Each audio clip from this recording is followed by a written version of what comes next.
Ireland has gone backwards in efforts to achieve its greenhouse gas emissions targets, according to an updated analysis by the Environmental Protection Agency. The latest projections say emissions could fall by up to 23% by 2030 if every climate policy and measure currently planned by the government is fully implemented on time. But this is down from a 29% reduction predicted last year and means the gap to our legally binding target of 51% is widening. The fact that Ireland is not yet on track to meet its 51% legally binding greenhouse gas emissions reduction target by 2030 is not a surprise, because it is what the projections suggested in recent years. What is a major surprise, however, is confirmation from the EPA that climate progress is going backwards and that the gap to the 51% target is widening. The deterioration is due to significantly slower progress on many fronts, including onshore wind, offshore wind, electric vehicles, district heating and the use of biomethane. This impacts everybody in Ireland.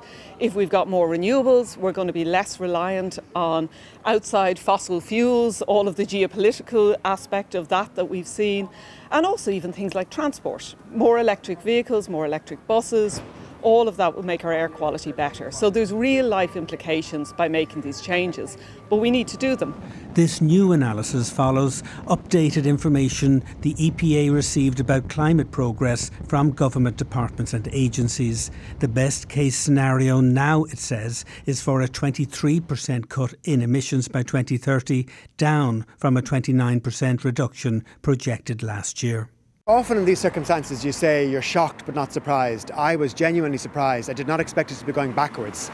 This is now an emergency. The Dáil declared it an emergency when Micheál Martin was Taoiseach last. He now needs to act like it actually is an emergency. The fact that Ireland is falling so far behind achieving its greenhouse gas emissions targets will in the end hit people in the pocket, because the state will ultimately have to spend billions of euro paying for carbon credits to cover the shortfall. And that's why the Environmental Protection Agency wants a far greater focus on implementation of the policies that are already in place. George joins us now in studio. George, just last week you were bringing us good news from the Sustainable Energy Authority of Ireland. Today you're bringing us bad news. What's going on? Well, last week's story, which was that our energy emissions from all of the energy that we use for all the things we do in the country has gone down. And it's gone down to a lower level we haven't seen for over 30 years. The thing is that has to happen. That's the only way you decarbonise your economy. What today's report is saying is we have plans, we have an objective, you've got to have a 51% reduction by 2030. So for the future, what direction, and are we going fast enough in all of these things? And they're saying absolutely not. I can tell you that when it came to the briefing from the Environmental Protection Agency, that the journalists who cover this area were in shock that we had gone back so much. From 29% reduction in, if everything went right, by 2030 to 23%. And we're talking about if everything goes right, David. We're talking about how would you get 640,000 electric cars onto the road within 5 years, an extra 500,000. You're talking about how would you get all of us, even to the point that you have half of your offshore wind by 2030, when we don't even have a port at the moment which can do it. So it's this kind of stuff that they're getting updates from government departments on now that they didn't get the same numbers on last year when they did this number. And that's why maybe last year there was an election, God knows why they gave them bigger figures, or maybe it is that we're closer to 2030. But right now they're saying we're not going to achieve these targets. And the way we're going, if we don't increase and really accelerate and do the things that are in there, the additional measures, we'll only have a 9% reduction in greenhouse gas emissions. So they are screaming like a real big alarm. We're heading towards something that will be very costly to us unless the government and other bodies crank up their efforts. OK, George Lee, thanks indeed for that.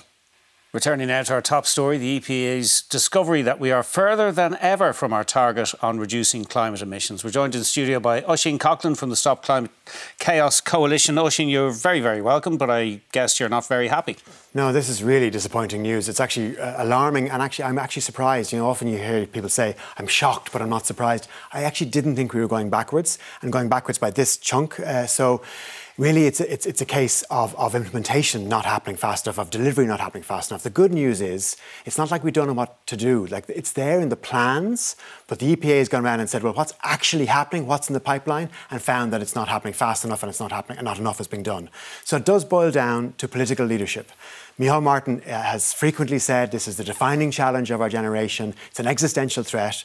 He's the Taoiseach. His previous government passed the climate law from which these targets come from. It's now a question, is he going to rise to the challenge of actually delivering what we need to deliver? Now, in response to the EPA finding, Minister Darragh O'Brien said the government is fully aware of the scale of the climate challenge and the importance for Ireland to be a leader in accelerating climate action. And he goes on to outline a whole load of actions that are actually taking place. In fairness, he says the government's first climate action plan was delivered last month. There's cross-departmental task force in place. A climate action programme board met for the first time last week. So stuff is happening. The question, I suppose, is enough stuff happening? And no, and it isn't. And this government has stalled on some things. And you've seen Micheál Martin sort of beginning to sort of almost champion some very intensive polluting industries. But for example, there was a moving together strategy on transport, which is one of our slowest progressing sectors. It was prepared last year. There was public consultation.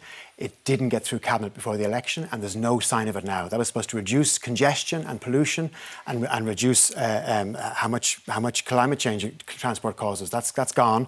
The 2-to-1 ratio for investing in public transport is gone. And so there's a lot of talk about more roads, and we need to get more people into less polluting forms of transport.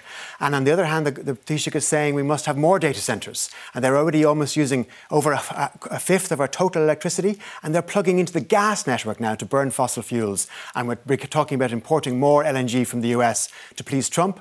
That's not the way to meet these targets. Now, I'm conscious that we could bamboozle people with figures very easily, but I'll try not to. So the EPA is now saying that by 2030, we could reduce emissions by 23%. That's compared to a target of 51%. So it's a long way short. And the thing that's really startling you, as you've outlined it, is that last year they thought we were going to hit 29%. Yes, and I was hoping we'd go up a little bit, like it was a ratchet. Yeah, so it's now only 23%. And that is if every policy and measure outlined by the government is actually implemented. That's a big ask still. Yes, so we need two things. We need the ones that are there on paper now to be accelerated. And this government has talked about being a government of delivery.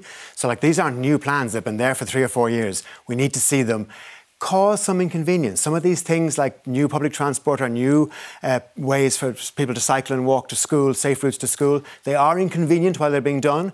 But we all know when you get there, you get safer public transport. And the same is true of retrofitting. I think we need to probably look at the grants again and look at how we can have more solar panels on schools and community centres. That can be inconvenient, but in the end, we know people like it when you get warmer homes, lower fuel bills, cleaner energy, cleaner air.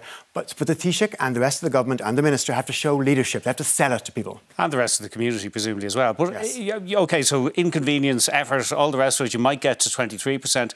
It's a big ask to even think about getting to 51%, which is the legally set target. Sure, but I mean, University College Cork and the SEAI, the Sustainable Energy Authority, have looked at how we can do 90% on the energy side, at least, before you get to agriculture. So it's all there on paper. It's a question. We've already been told that the next climate action plan will be seismic because it'll be their second one, not their first one. It needs to put in more measures. Needs to be seismic indeed. Now, not all bad news today. The European Commission, which was taking in similar assessments from all the member states, says the EU is on track to cut emissions by 54% by 2030. So even if we're not perhaps going to hit our targets, at least overall the Union might. Yes, and it does boil down to, it's not like we're not trying to invent, it's not rocket science, that we have the technology. We're not waiting for new things to be invented. We know what we need to do, and other countries are doing it. We are just doing too little and not too late yet, but we need to get on with it. OK, Oisin Coughlan of the Stop Climate Chaos Coalition, thank you for joining us on 6-1.